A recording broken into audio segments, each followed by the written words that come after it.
Hello enemy lovers, स्वागत है आपका इस यूट्यूब चैनल पर जहां मैं आप सबके लिए एनिमी की तरफ से इंटरेस्टिंग फैक्ट्स लाता रहता हूं। तो भाई पिछले एपिसोड में हमने मिलिट्री ऑफ पैराडाइस आइलैंड को डिस्कस किया था, उनके डिवीज़न और रैंकिंग के बारे में जाना था। तो आज के एपिसोड में हम डॉक्टर येगर यानी ग्रिशा येगर के बारे में कुछ डिस्कस करेंगे। तो भाई अपना डॉक्टर येगर जो है वो बहुत ही इंटरेस्टिंग कैरेक्टर्स हैं। वो जितने एल्डिया के हैं उतने ही वो मार्ले के भी हैं। डॉक्टर येगर का बर्थ मार्ले के लिब्रियन इंटरमेंट जोन में हुआ था। ग्रिशा जब एक किड थे तो उनके बहन को एयरशिप देखना था, पर वो जो शिप थे वो जोन के बाहर थे जहाँ उन लोगों को जाना मना था, इसलिए उन्हें वो देखने को नहीं मिल सका। पर एक दिन ग्रिशा और उनकी सिस्टर ऐसे ही एयरशिप देखने के लिए गए, पर वहाँ पर जो गार्ड थे वो अवेलेबल नहीं थे, इसलिए वो जोन के बाहर जा सके और उन्होंने वहाँ पर एयरशिप को करीब से देख पाए। पर तभी दो गार्ड्स आए और उन्होंने ग्रिशा और उनकी सिस्टर को देखा तो और उनसे पूछा कि यहाँ कैसे आए। तो ग्रिशा ने बताया कि इसमें उनकी सिस्टर का कोई प्रॉब्लम नहीं है, जो कुछ है वो मैं लाया हूँ उसे। तब उनमें से एक गार्ड ने ग्रिशा की सिस्टर को अपने साथ ले गया और दूसरे गार्ड ने ग्रिशा को पनिशमेंट दी, उसे ज़ोरदार पंच मारा, जिसकी वजह से ग्रिशा नीचे गिर गई। कुछ देर के बाद जब वो ठीक हो गए तो अपने घर चले गए। तब उन्हें पता चला कि उसकी सिस्टर तो आई ही नहीं है। कुछ देर बाद पता चला कि ग्रिशा की सिस्टर की मौत हो चुकी है।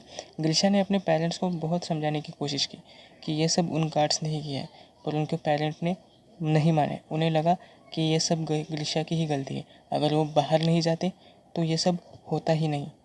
कुछ सालों बाद ग्रिशा एक डॉक्टर बन गए, पर उन्हें अभी भी सच जानना था, इसलिए उन्होंने एलियन रिस्टोरेशनिस्ट को ज्वाइन किया। वहाँ पे उनकी मुलाकात डीना फ्रिट्ज से हुई।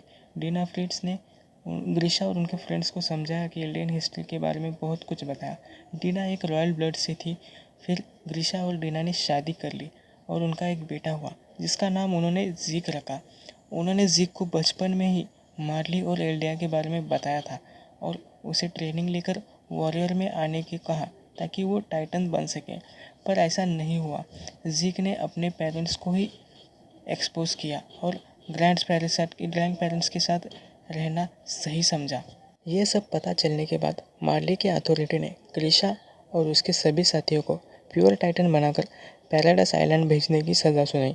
वहाँ पर जो ऑफिसर्स थे वो वही थे जिन्होंने ग्रिशा की सिस्टर को मारा था। ग्रिशा के सामने सभी फ्रेंड्स और डीना को टाइटन बनाया गया और पैराडाइस आइलैंड को भेजा गया। जब ग्रिशा की बारी आई तब दूसरे गार्ड ने ग्रिशा को बचाया और खुद टाइटन में बदल गया और सब ख़त्म कर दिया। उसने बताया कि वो 9 टाइटन में से एक है और उसे शिफ्टर की तलाश थी, क्योंकि उसके पास अब ज़्यादा टाइम नहीं बचा है। अपनी सारी पावर्स उसने ग्रिशा को दी और उसे एल्डिया जाके सेटल होने को कहा और ये भी समझाया कि उसके पास 13 इयर्स है और वो वहाँ जाने के बाद अपनी हिस्ट्री किसी को न बताए, वहाँ एक नई फैमिली स्टार्ट करे। पैराडाइस आइलैंड आने के बाद डॉक्टर येगर ने एलियन के मॉम के साथ शादी कर ली और अपने बेटे का नाम एलियन क्रूगर के नाम से ही एलियन रख दिया। यहाँ पर वो एक आम डॉक्टर की लाइफ जी रहे थे, पर उन्होंने अपने बेसमेंट में सब कुछ छुपा के रखा था। हालांकि उन्होंने कभी एलियन को बताने की कोशिश नहीं की, क्योंकि एक बार जीक को बताकर देख चुके हैं कि क्या अंजाम हुआ था। बाद में उन्होंने राइस फैमिली से फाउंडिंग टाइटन की एबिलिटीज़ भी ले ली। जब फर्स्ट टाइम वॉल ब्रेक हो गई थी तब डॉक्टर येगर टाउन में नहीं थे। वो वापस आने पर पता चला कि उनकी वाइफ अब नहीं रही। तब उन्होंने अपनी लाइफ ख़त्म करके अपनी सारी पावर्स एलियन को ट्रांसफ़र कर दी, यानी कि फाउंडिंग टाइटन और अटैक टाइटन की दोनों पावर्स एलियन को दे दी थी। जब 20 टाइटन को हराया गया और स्काउट्स ग्रिशा येगर के बेसमेंट में पहुंचे तो उन्हें वहां बहुत ही इम्पोर्टेंट इन्फॉर्मेशन मिली। तो ये थे डॉक्टर येगर यानी कि ग्रिशा येगर, जिनकी लाइफ बहुत ही कॉम्प्लिकेटेड थी। अगर आपको वीडियो अच्छा लगा हो तो लाइक कीजिए, कमेंट कीजिए और हमारे चैनल को सब्सक्राइब कीजिए। कर दो यार, अच्छा लगता है। See you guys in the next episode.